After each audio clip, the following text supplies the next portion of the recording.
Neuro-ophthalmology concerns visual problems that are related to the nervous system. The first neuro-ophthalmologist here in the country is Dr. Franz Marie Cruz, and she's here in the studio with us to discuss this field of medicine. Good morning, Doctora. Good morning, Claire. Good morning, Ameline. Good morning to the viewers as well. Well, you're started with a specialization in ophthalmology. Why did you want to go into neuro-ophthalmology? Okay, so I initially wanted to go to neurosurgery, but the lifestyle is not as the lifestyle is not as nice as if I go to ophthalmology. So I went into ophthalmology thinking that I would go to neuro-ophthalmology after. Oh, okay. Lifestyle being nice. Yeah, I mean, it's so difficult now, sleepless nights, no sleep. Yes, really precisely that. And that extends beyond residency and into career as well. Oh, okay. Well, we learned that you studied at the Johns Hopkins University in the Wilmer Eye Institute. What was it like studying there? I mean, we heard that it's one of the universities that are really known for its research. Was it difficult to study there? So it's the Johns Hopkins School of Medicine. It's a #1 hospital in the U.S. for a long time. And the Wilmer Eye Institute, their Department of Ophthalmology, is ranked #2 in the U.S. So it's a referring tertiary hospital. It's an academic university. So they have the doctors there are the best in their fields, and yet they remain humble. And then clinical, and they have a strong clinical and research facilities, and we get to see what the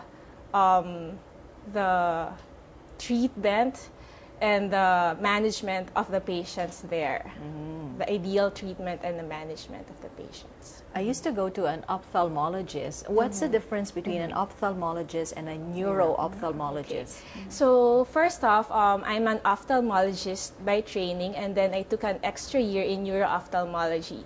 So neuro-ophthalmologists deal with diseases of the eye secondary to central nervous problems. So these patients may complain blurred visions or double visions. So it may affect their optic nerves or the nerves and muscles that move their eye. Right. Okay.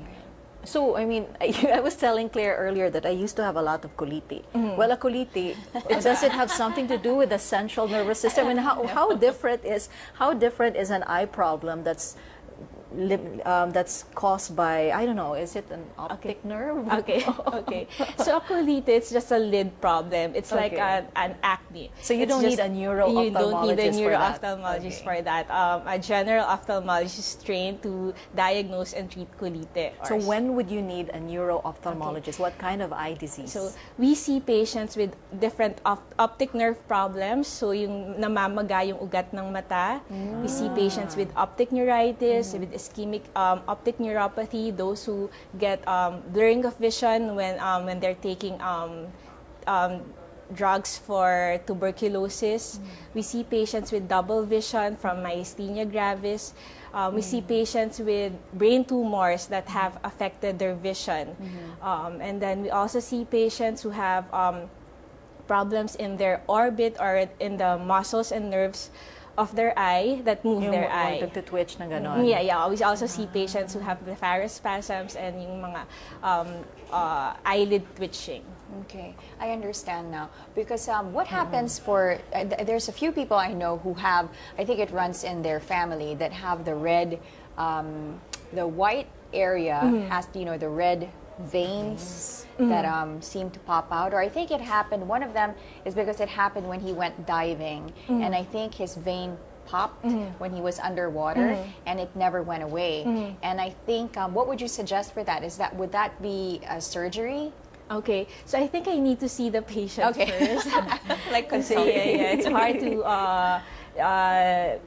tell what the patient has with just the story. Do you, he went to see an ophthalmologist in the U.S., but do you do surgery as well? Yes. So I do cataract surgeries and also I also do laser treatment for retinopathies. Yeah, to gain back your eyesight. It's That's a actually different it's one. a different that's a different subspecialty of ophthalmology. Okay. Yeah, Well, it you- seems like a very difficult task. Yeah, You know, well, all I think these nerves. you're the first. She's the first Here in the Philippines. neuro-ophthalmologist because from John Hopkins. I get it. So there's also other doctors that practice that have the same Yes, practice yes. as you. Okay. We're not a lot. We're only less than 30 neuro-ophthalmologists in the country, and that's about a ratio of 1:3 million Filipinos with around 90 to 100 million population. Do you think there are those with eye disease problems that could have been misdiagnosed because they did not go to a neuro-ophthalmologist in the first place? Okay, so it's not actually misdiagnosis, but the challenge here is to be able to detect these diseases early in their course, like brain tumors that to be able to detect brain tumors when they're only small and they haven't caused a lot of damage on the nerves yet. Yeah. So that if these patients undergo surgery, the chances of them regaining their vision back is higher than than compared with someone who has a bigger brain tumor. Okay. Because normally Early detection. Yes. Because I would think, correct me if I'm wrong, if let's say I'm complaining of blurry vision and I go to an ophthalmologist who doesn't practice what you practice, that has anything to do with the nervous system, I mean, he would probably just check my eye and my vision, but will not go beyond the nervous system. and see, I don't know, would probably prescribe an MRI or a CT scan to see if there's anything going on with the brain or the nervous system. So our training hospitals here in the Philippines, the ophthalmologists in training, they're trained, they're exposed to different neuro-ophthalmology cases such that by the time they become ophthalmologists themselves and see these patients themselves, they're able to diagnose diagnose these patients, and they'll be able to refer them to the neuro-ophthalmologist. Okay. And before we let you go, just for example, like a reminder to all of us, like what is a common eye problem that people usually experience, but we usually do not go to the doctor for it, but it's actually something you believe we should take seriously? So I think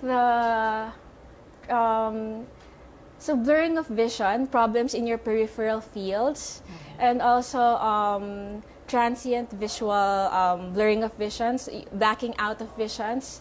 I think those are some of the problems that you need to see an eye doctor. So it's not just because you had an all-night party and you drank a lot, because it could possibly be a major problem that you need to have diagnosed. Okay. That's a fine thought. Because usually, you know, when you're sleepy and you think, and apparently it may be serious, especially if it occurs more often. Well, Doctora, thank you so much. Dr. Franz Marie Cruz, thank you so much for joining us this morning. Thank you. Thank you so much. Thank you, Emily. That was Dr. Franz Marie Cruz, the first neuro-ophthalmologist here in the Philippines.